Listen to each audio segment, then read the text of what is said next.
Donc c'est un chariot frontal articulé. Alors je l'ai mis volontairement devant l'allée. Quand vous voyez le gabarit du chariot et la largeur d'allée, vous vous dites c'est pas possible, on peut pas aller choper une palette. Et bien si, on va pouvoir y aller. Alors la particularité justement, c'est l'articulation de la tête avant, du mât. Hein. Tout ça pour optimiser le stock. C'est-à-dire qu'on va avoir des allées de 1,70, 2 mètres de large. Avec un chariot frontal où normalement c'est complètement impossible.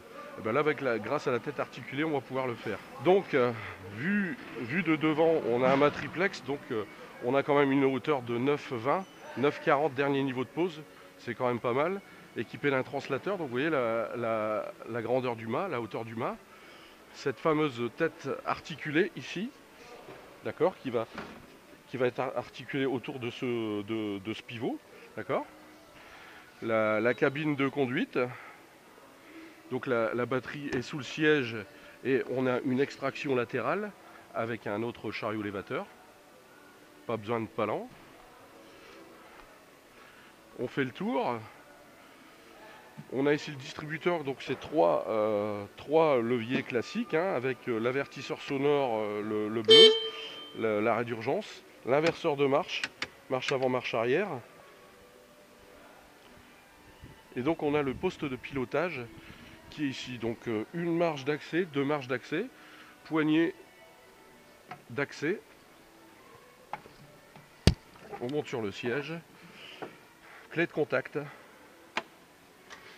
Donc c'est un chariot qui a une capacité de 2 tonnes.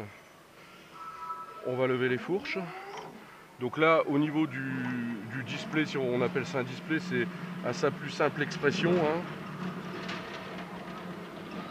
On a le témoin de charge batterie ici, le nombre d'heures d'utilisation.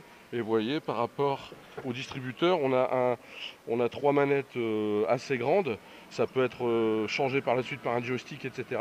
Sinon, les manettes sont suffisamment, comme vous pouvez, j'ai pas une grande main, mais se rapprocher les unes des autres. Hein.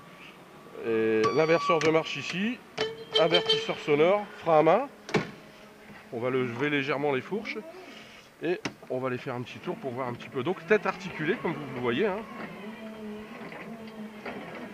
Ce chariot est équipé d'une caméra parce qu'étant donné qu'on stocke à 9 mètres de haut, on a intérêt d'avoir une caméra. Donc là on va s'engager dans une allée très étroite.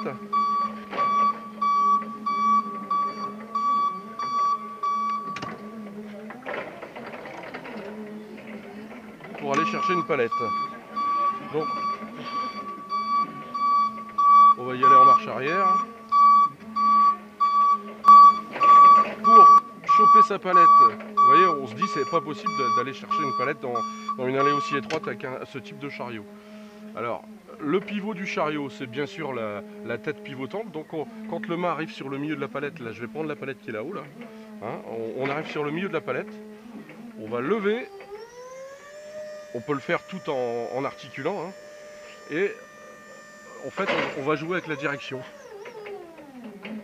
Ouais.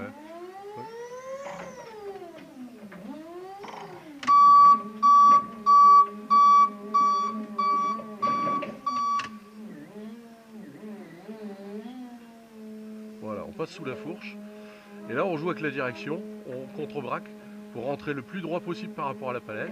Voilà. On va la lever, on va faire marche arrière et on fait le contraire pour la sortir. Donc on la sort le plus droit possible, hein, parce qu'il y a des palettes à côté, forcément on risque d'accrocher. Et quand on est sorti du gabarit de la palette, on va redresser la direction, enclencher la marche avant.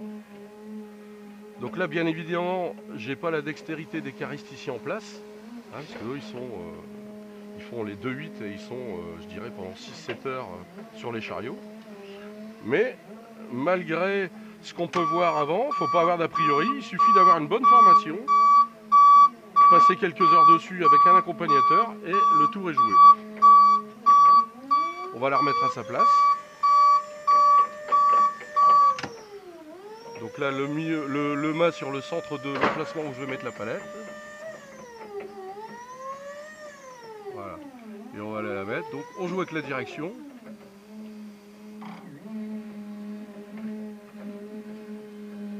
Voilà, on est centré et là, voilà.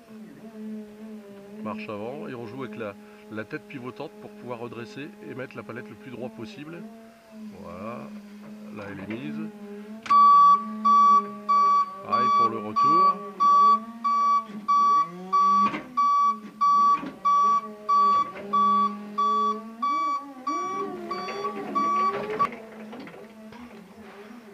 On va en prendre une à ce niveau-là.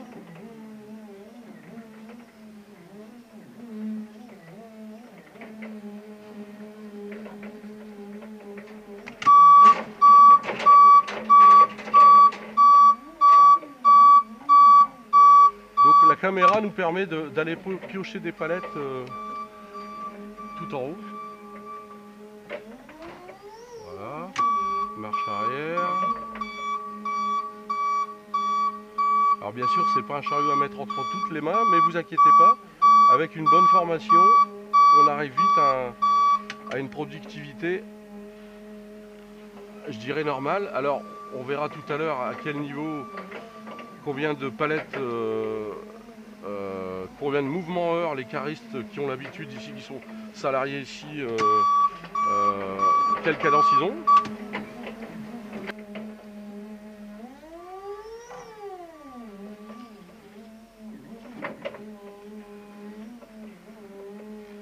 Voilà.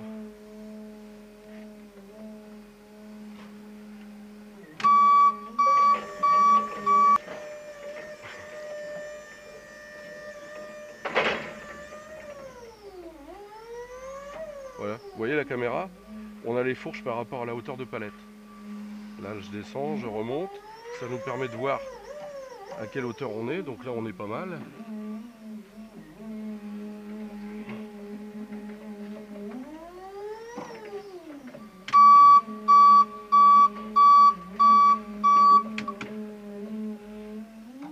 Voilà, donc il faut jouer avec la direction et marche avant, marche arrière.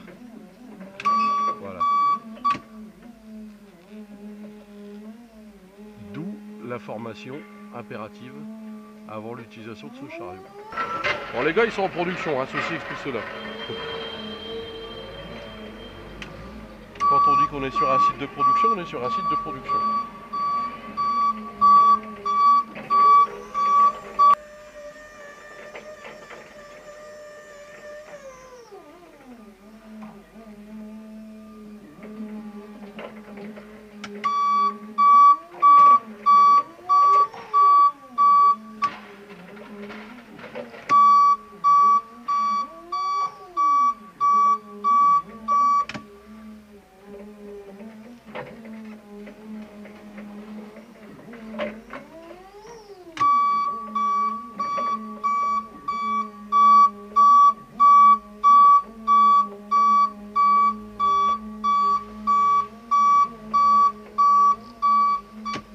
Comme quoi les gars qui travaillent là-dedans, c'est quand même des champions, hein.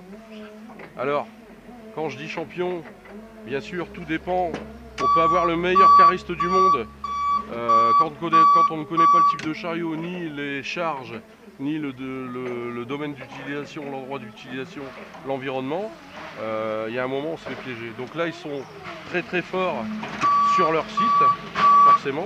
Ils seraient peut-être un peu moins sur un autre site avec un autre type de chariot, mais d'où l'importance de la formation. Et en termes d'utilisation, de maniabilité, ça va, hein.